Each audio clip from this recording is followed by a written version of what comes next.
All right, guys, getting ready to do some vacuuming here. I'm gonna use my, the Royal today.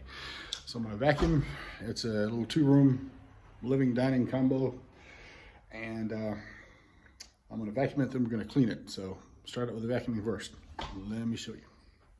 All right, this guy here, thinking,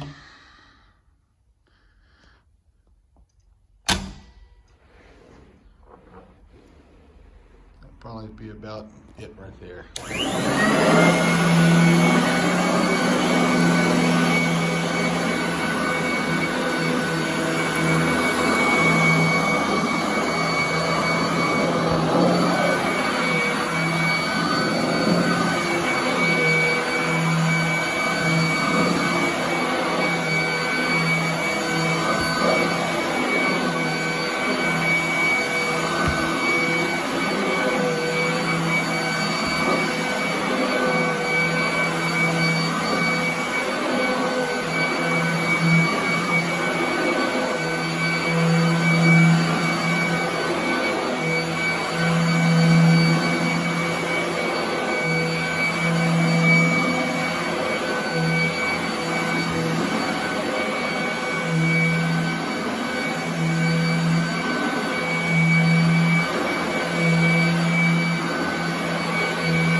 hope the people could hear that. It was making some crunch, but it's, you know, it takes a lot to make it crunch with a vacuum with that much velocity. It takes a lot more. You got to hit kitty litter or something, basically. Anyway, hope you guys liked the video. Getting ready to clean it, and I'm gonna take out a red stain here. So tune in for the next one. Thanks for watching, guys. God bless.